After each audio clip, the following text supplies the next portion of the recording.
బిర్యానీ అనంటే మనందరికీ గుర్తొచ్చేది బాస్మతి బియ్యమే. అండ్ గమ్మత్తుగా ప్రపంచవ్యాప్తంగా ఉండే బాస్మతి రైస్ యొక్క అవసరాల్ని 90% వరకు ఏ దేశం ఎగుమతి చేస్తుందో తెలుసా? మన భారతదేశమే. అయితే ఈ సెక్టార్‌లో గ్రోత్ అనేది 7-8% మధ్యలోనే ఉంది. అండ్ అందులో కూడా 70% అన్‌ప్యాకేజ్డ్‌గా బియ్యాన్ని వాళ్ళు ఎగుమతిని చేస్తున్నారు. సో ప్యాకేజ్ అయిన బాస్మతి రైస్‌కి ఇటీవలే డిమాండ్ అనేది పెరుగుతుంది. సో ఇంత డిమాండ్ పెరుగుతున్న ఈ సెక్టార్‌లో టాప్ 2 ప్లేయర్స్ అయిన ఎల్‌టి ఫుడ్స్, కేఆర్‌బిఎల్ గురించి ఈరోజు మనం ఈ షార్ట్ ద్వారా తెలుసుకుందాం. మొట్టమొదటిది, వీళ్ళు ఎటువంటి ప్రోడక్ట్స్ని సరఫరా చేస్తున్నారు? ఎల్టీ ఫుడ్స్ వాళ్ళు బాస్మతి బియ్యంతో పాటు ఆర్గానిక్ ప్రోడక్ట్స్ మరియు ready to cook and eat ప్రోడక్ట్స్ని మన ముందుకు తీసుకొస్తున్నారు.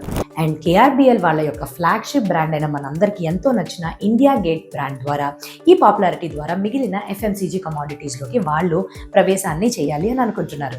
అండ్ రెండవది, ఇదే సంవత్సరం Q2కి వీళ్ళ యొక్క ఆర్థిక పనితీరు ఎలాగుందనంటే, మొట్టమొదటిది ఆదాయం పరంగా చూస్తే ఎల్టీ ఫుడ్స్ వాళ్ళు 31% ఎదుగుదలని చూపించారు.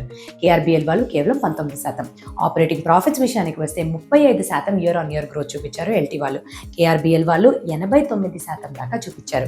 మార్జిన్స్ పరంగా చూస్తే ఎల్టీ వాళ్ళది 12% నుంచి 11%కి తగ్గింది, ఎక్కువగా బ్రాండ్స్లో ఇన్వెస్ట్మెంట్స్ చేయడం మూలాన. కానీ కేఆర్బిఎల్ వాళ్ళది 10 నుంచి 15% వరకు పెరిగింది, వాళ్ళ యొక్క ఖర్చులు తగ్గడం మూలాన. కాకపోతే రిస్క్స్ పరంగా కానీ చూస్తే రెండు కంపెనీస్లోని రిస్క్స్ ఉన్నాయి. ఎల్టీ వాళ్ళ యొక్క బ్యాలెన్స్ షీట్లో రిలేటెడ్ పార్టీస్కి సంబంధించిన లోన్స్ అండ్ అడ్వాన్సెస్ వాల్యూ పెరిగింది.